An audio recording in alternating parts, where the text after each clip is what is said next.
तो एक तो है लॉजिकल बात जो अभी विजय जी ने बोली कि अगर कोई कमजोर होता तो वो मान लेता ना। क्या है, कई सारे देशों ने मान ही लिया है। यहां पर हमारा देश है जो कह रहा है नहीं, हम इसको ऐसे ही नहीं मानेंगे। एक बात होती है लॉजिक की और दूसरी बात होती है राजनीति की। कांग्रेस का यहां पर फ्रेश अब एक ट्वीट आया है, एक रिएक्शन आया है। ट्रंप ने भारत पर 25% टैरिफ ठोक दिया, साथ ही पेनल्टी भी लगा दी। नरेंद्र मोदी की दोस्ती का खामियाजा देश भुगत रहा है। मोदी ने ट्रंप का प्रचार किया, लपक लपक कर गले मिले, फोटो खिंचाकर सोशल मीडिया में ट्रेंड कराया। आखिर में ट्रंप ने भारत पर टैरिफ ठोक दिया। भारत की विदेश नीति पूरी तरीके से फेल हो चुकी है। तो कौन है कमजोर? हर्षवर्धन जी, ये कमजोरी का सबूत है। पता नहीं, मुझे तो अब लग रहा है ना कि राहुल कांग्रेस की बची खुची इज्जत और लुटिया भी इनकी सोशल मीडिया की टीम डुबो देगी। ऐसे उछल उछल कर थोड़ी ना प्रतिक्रिया दी जाती, थोड़ा तो धैर्य से देख लिया। तो देखिए क्या लिखा हुआ है। अच्छा भाई, लपक अभी लपक मोदी कर जी को गले भी देख मिले लिया सब करो कुछ। कैसे उछलते हैं। इसका मतलब कि ट्रंप जो है वो नई दोस्त है ना। तो ट्रंप ने तो दुनिया को भारत की और भारत के प्रधानमंत्री नरेंद्र मोदी की शक्ति दिखा दी। कमजोरी कहां दिखी?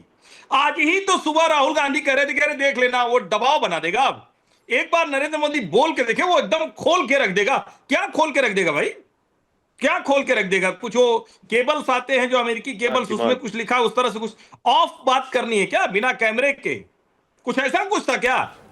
दुनिया को आज भारत की शक्ति पता है, और किसी ट्रंप या किसी राहुल गांधी की बिना पर नहीं। पिछले 10 सालों की जो डिप्लोमेटिक पॉलिसी है, पिछले 10 सालों की जो भारत की नीति है, 10 सालों में दुनिया को जो हमने भारत की शक्ति दिखाई है, उसने ये तय किया है। और फिर मैं कह रहा हूं, जो विजय त्रिवेदी जी भी कह रहे हैं और कोई भी समझदार व्यक्ति कहेगा, मैंने कल प्रशंसा की कि राहुल का भाषण बड़ा अच्छा है। फिर आज जब मैंने कई बार सुनने के बाद देखा तो मैंने कहा राहुल गांधी तो खतरनाक हो रहे हैं देश के, ये तो देश के खिलाफ जा रहे हैं। और आज देखिए वो होता हुआ दिखा। नरेंद्र मोदी भारत के हितों के साथ समझौता नहीं कर सकते, और मेरा मानना है कि भारत का कोई भी प्रधानमंत्री नहीं कर सकता। लेकिन राहुल गांधी अपनी राजनीति चलाने के चक्कर में खुद वो पासंग है नरेंद्र मोदी के सामने। तो इंदिरा गांधी को अपमानित कर रहे हैं, नेहरू जी को अपमानित कर रहे हैं, और सारे गड़े मुर्दे उखाड़े। मैं फिर कह रहा हूं, ट्रंप झुंझलाए हैं, ट्रंप खींचे हैं, ट्रंप कुंठित है, ट्रंप हताश है, लेकिन भारत का हित नहीं कर पाए। ये सबसे बड़ी बात। अचल मल्होत्रा जी, पूर्व राजदूत भी हमारे साथ हैं। इससे पहले कि आप रिएक्ट करें अचल जी, एक बार फिर से हम अपने दर्शकों को याद दिला दें कि डोनाल्ड ट्रंप ने आखिर बोला क्या है। एक बार अगर उनकी ट्वीट हम यहां पर पुल अप कर सके तो डोनाल्ड ट्रंप ने जिस तरीके से पूरा आज ये ट्वीट करके घोषणा की है, उसकी लैंग्वेज भी बेहद दिलचस्प है। उन्होंने पहले कहा है कि भाई देखिए, भारत हमारा मित्र है, फलां फलां, while India is our friend, we have over the years done relatively little business. फिर कह रहे हैं कि stop the killing in Ukraine, they have obnoxious. एक बार अगर एक जगह पे हम रख सकें इस ट्वीट को तो मैं पढ़ पाऊंगी। India is our friend. We have over the years done relatively little business with them because their tariffs are far too high and among the highest in the world. They have the most obnoxious. उसके आगे भी उन्होंने बोला है और कहा है, stop the killing in Ukraine. All things not good. India will therefore be paying a tariff of 25% plus a penalty for the above. ये क्या करने की कोशिश कर रहे हैं? क्या यहाँ पर ये प्रेशर टैक्टिक है? क्या ये एक अल्टीमेटम है कि आगे जो आपका ट्रेड डील हो उसमें उनको लेवरेज मिले? अचल जी, देखिए, मुझे लगता है जो आप ये यूक्रेन में किलिंग को रोकने की बात कर रहे हैं, तो वो इशारा इस तरफ कर रहे हैं कि भारत जो रशिया से तेल खरीद रहा है और उसको इन ए वे इकोनॉमिकली हेल्प कर रहा है, और उसके चलते हुए रशिया यूक्रेन में जो वॉर चल रही है उसमें यूक्रेन में लोग मारे जा रहे हैं। तो आने वाले वक्त में अगर भारत खुद अपने आप से रशिया से तेल लेना बंद नहीं करेगा तो फिर भारत को इसके लिए खमियाजा भुगतना पड़ेगा। दिस इज माय रीडिंग, क्योंकि अदरवाइज ये बिल्कुल आउट ऑफ कॉन्टेक्स्ट एक सेंटेंस बीच में लगाया गया है। टैरिफ्स को लेकर उनकी पोजीशन हम जानते हैं, आज से नहीं, वो जब से आए हैं वो बोल रहे हैं टैरिफ्स को लेके। इंडिया को टैरिफ किंग उन्होंने कई बार बोला है, और टैरिफ्स को लेकर उन्होंने अपने अलाइज को भी नहीं बख्शा। तो एक स्टैंड अलोन इशू है। अगर भारत और अमेरिका के बीच में ट्रेड डील नहीं होती है तो फिर डेफिनेटली ये टैरिफ्स का आएगा, इशू आएगा, किस प्रोडक्ट पे कितना टैरिफ लगेगा। जैसे अभी हमारा यूके के साथ हुआ है तो काफी हद तक उन्होंने उससे रिजॉल्व किया है, जिसपे कंज्यूमर्स को फायदा होगा। हालांकि जो रेवेन्यू है उसमें जरूर लॉस होगा, तो ऐसे ही कुछ फॉर्मूला अगर अमेरिका के साथ निकल आएगा तो बहुत अच्छी बात होगी।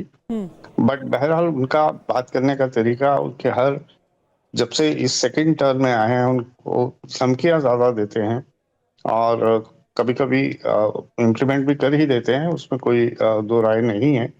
लेकिन जो यूक्रेन वाली बात करिए, मेरी रीडिंग जो है वो स्ट्रेट फॉरवर्ड है कि आप तेल लेना बंद कीजिए, नहीं तो सैंक्शंस लगेंगी और पेनल्टीज भी लगेंगी आपके ऊपर। वो फिर भारत के लिए उस समय देखना पड़ेगा कि भारत क्या पोजीशन लेता है, क्या डिसीजन लेता है और क्या हम उस समय भी अड़ेंगे और रशिया से तेल खरीदेंगे अपनी एनर्जी सिक्योरिटी के नाम पे और विदाउट केयरिंग कि अमेरिका का रिएक्शन उसके ऊपर क्या होता है।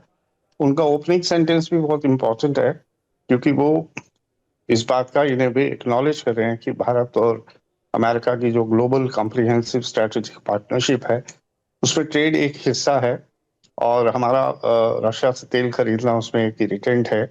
बट ओवरऑल अगर देखा जाए तो इंडिया और जो अमेरिका के रिश्तों का जो दायरा है वो बहुत बड़ा है।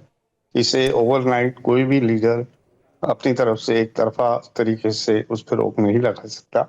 अगर करेंगे तो उसमें अमेरिका का भी नुकसान होगा, ये उन्हें मान के चलना चाहिए और वो उनकी अमेरिका फर्स्ट की पॉलिसी के लिए भी सेटबैक होगा, मेरा ये मानना है। Over to you.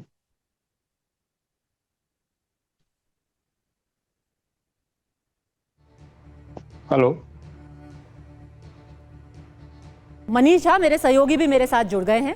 मनीष, सबसे अचंभे वाली बात यह है कि कितने सारे देश रशिया के साथ इस वक्त ट्रेड करते हैं, लेकिन रशिया के साथ हमारे ट्रेड का हवाला दे करके ये एक एक्स्ट्रा पेनल्टी लगाने की बात किधर से आ गई है? तो क्या अब अमेरिका ये फैसला करेगा कि कौन किसके साथ किस तरीके से और किस चीज की ट्रेड करेगा? बिल्कुल सही कहा आपने और यही मूल मुद्दे की बात है। अगर भारत के ऊपर 25% टैरिफ की बात होती तो समझ में आती, लेकिन यहाँ पर कहते हैं ना कि कहीं पर निगाहें कहीं पर निशाना, तो असली निशाना कुछ और है और यही ट्रंप है। वो ट्रंप जो शांति की बात करते हैं और यूरोपीय यूनियन के साथ अरबों डॉलर का हथियार की डील करते हैं। वो ट्रंप जो भारत को दोस्त बताते हैं लेकिन पाकिस्तान के जनरल को बुलाकर लंच करते हैं और पाकिस्तान को अपना दोस्त बताते हैं, अच्छा पार्टनर बताते हैं। तो ऐसी स्थिति में वो कहते हैं ना कि रिश्ते बनाने में तो सालों लग जाते हैं, लेकिन रिश्ते बिगाड़ने के लिए बस एक ट्रूथ सोशल पर एक पोस्ट ही काफी है। भारत और अमेरिका के बीच जो बीते 2 दशकों में रिश्ते सुधार हुए, जो मजबूत हुए, उन सब को कहें तो एक तरह से पानी फेरने में लगे हैं डोनाल्ड ट्रंप। जहां पर वो भारत को धमकी देते हैं, भारत को ये बताने की कोशिश करते हैं कि आपको किसके साथ रिश्ता अच्छा लगेगा। यानी कि मुझे अगर मेरा पड़ोसी पसंद नहीं है और आपने पड़ोसी के साथ बातचीत कर ली तो मेरी और आपकी इकट्ठी हो गई, ये ट्रंप कहना चाहते हैं। ट्रंप ये कहना चाहते हैं कि रूस का राष्ट्रपति अगर युद्ध नहीं रोकेगा तो हम भारत पर 100% की अलग से पेनल्टी लगाएंगे और ये हमारा दोस्ती का तरीका है। तो मुझे नहीं लगता है कि भारत को ये ट्रंप का अंदाज पसंद आएगा। अमेरिका का रशिया के साथ कोई ट्रेड नहीं है क्या? नहीं, बिल्कुल है। सबसे पहले तो मैं कहूं कि अमेरिका में जितने भी आज हम उसके साथ व्यापार करें तो हमारे ऊपर पेनल्टी लगेगी और खुद अमेरिका वहां से सामान उठाता रहेगा। अब उनको यूक्रेन की चिंता नहीं हो रही है? बिल्कुल, देखिए, इसको आप अंग्रेजी में हिपोक्रेसी कहें, दो मुंहापन कहें, भारतीय भाषाओं में तो इसके लिए बहुत सुंदर सुंदर शब्द हैं। तो कुल मिलाकर है कि यही ट्रंप का कैरेक्टर है, यही अमेरिका का कैरेक्टर है।